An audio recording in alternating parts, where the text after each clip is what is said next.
सुंदरबन के जंगल में एक ठग सियार रहता था। वह बहुत ही निकम्मा और कामचोर था। हमेशा इसी जुगाड़ में रहता कि कहीं कोई मुर्गा मिले जिसे मूर्ख बनाकर उसके साथ ठगी की जाए। एक दिन अरे बंदर भाई, कल रात में मैंने आपको सपने में देखा। अरे रहने दे सियार, तू अपना सपना अपने पास रख और मुझे जाने दे। ऐसा बोलकर बंदर चला गया। धीरे धीरे सारे जानवर सियार की हरकत को जान चुके थे, इसलिए कोई भी जानवर उसकी बातों में नहीं आता था। अब सियार समझ चुका था कि इस जंगल में उसकी दाल नहीं गलने वाली, इसीलिए वह दूसरे जंगल जाने का निश्चय किया। और अगले दिन सियार अपने जंगल को छोड़कर दूसरे जंगल की तरफ निकल पड़ा। दूसरी जंगल में पहुंचते ही दिन भर जंगल का जायजा लिया और शाम होते ही एक गधे को देख उसके पास गया और रुककर बोला, गधे भाई, मैं इस जंगल में नया आया हूँ और शाम भी ढल चुकी है। क्या मुझे एक रात रुकने के लिए आपके पास शरण दे सकते हो? हाँ हाँ, क्यों नहीं। अभी तो तुम इस जंगल में नए हो और हमारे लिए मेहमान हो, और मेहमान तो भगवान के समान होते हैं। ऐसे कहते हुए गधे ने सियार को अपने पास रोक लिया और उसे सम्मान के साथ भोजन कराया। भोजन करने के बाद दोनों आपस में बातें करने लगे। सियार ने गधे से बोला, अरे गधा भाई, इस जंगल में पीपल के पेड़ के पास एक तालाब है। जानते हो उसके बारे में? हाँ हाँ, पीपल के पास एक तालाब है। वह तालाब कीचड़ से भरा पड़ा हुआ है। उसका पानी भी बहुत गंदा हो चुका है। यहाँ का कोई भी जानवर उसका पानी नहीं पीता है। सियार ने अपनी आवाज को धीमा करते हुए बोला, क्या तुम जानते हो, वह सोने चांदी का तालाब है। उसके अंदर ढेर सारा सोना और चांदी छुपा है और उस तालाब का मालिक मैं ही हूँ। सियार का बात सुन गधे ने चौंक के बोला, ये तुम क्या बोल रहे हो सियार भाई? तालाब भी कहीं सोने और चांदी का होता है? मैं भी ऐसे ही सोच रहा था। मुझे भी इस तालाब के बारे में कोई जानकारी नहीं था, लेकिन कुछ ही दिन पहले मेरे पिताजी मरने से पहले सारे संपत्ति मेरे नाम की। उसमें यह तालाब भी है और आज मैं अपनी संपत्ति देखने के लिए ही यहाँ पर आया हूँ। यकीन नहीं होता तो यह थैली में देख लो, जो मैंने अभी इस तालाब से निकाला है। सोने के गहने निकालकर गधे को दिखाया, जो उसे ठगने के लिए उसने अपने साथ लेकर आया था। गहने को देखकर गधे को सियार के बात पर विश्वास हो गया और बोला, अरे हाँ, ये तो सचमुच सोने चांदी का है। तब तो तुम बड़े ही भाग्यशाली हो, इसलिए तुम्हारे पास ये सोना चांदी का तालाब है। अब सियार मन ही मन खुश हो रहा था। उसे तो इसी बात का इंतजार था। गधा भाई, मुझे इस संपत्ति से कोई भी लालच नहीं है। मेरे पास मेरे जंगल में और बहुत सारे संपत्ति है, जो मेरे पिताजी ने मेरे लिए छोड़कर गए हैं। मैं तो यहाँ तालाब बेचने के लिए आया था। सोचता हूँ तुम भले जानवर दिखते हो, क्यों ना तुमको ही यह सब बेच दूं। मुझे, यानी यह सोने का तालाब मेरा हो जाएगा और मैं इस तालाब का मालिक बन जाऊंगा।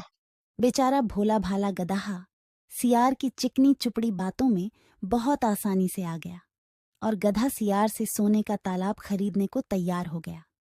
दोनों के बीच 4 सिक्कों का सौदा तय हुआ।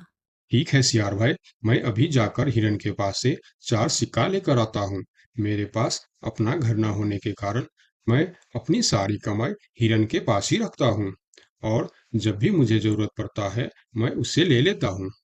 ठीक है गधे भाई, लेकिन ध्यान से, जंगल में किसी को इस बात का पता नहीं चलना चाहिए, वरना जंगल के सारे जानवर मेरे पीछे ही पड़ जाएंगे।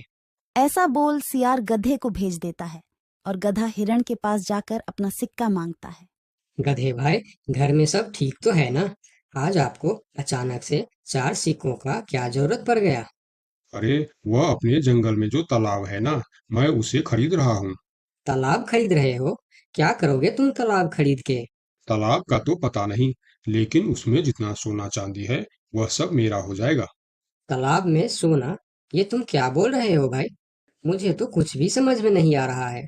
मुझे डर है कि तुम कहीं कोई परेशानी में ना आ जाओ। देखो, तुम मुझसे कुछ भी मत छुपाओ। क्या बात है? साफ साफ बताओ मुझे। हमारे जंगल में एक बहुत ही अमीर सियार आया है। ढेर सारी संपत्ति है उसके पास।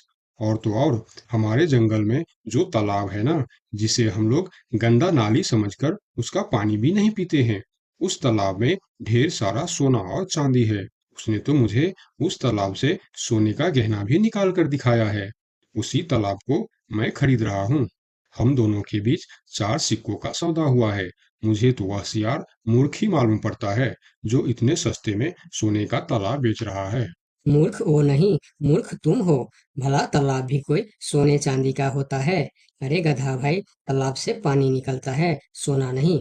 मैं भी ऐसे ही सोच रहा था, परंतु उसने मुझे सोने निकाल कर भी दिखाया। गधे भाई, मुझे वह कोई ठग मालूम पड़ रहा है जो तुम्हारे आंखों में धूल झोंक कर तुम्हें झांसा दे रहा है। मैं एक तरकीब बताता हूँ, जिससे दूध का दूध और पानी का पानी हो जाएगा।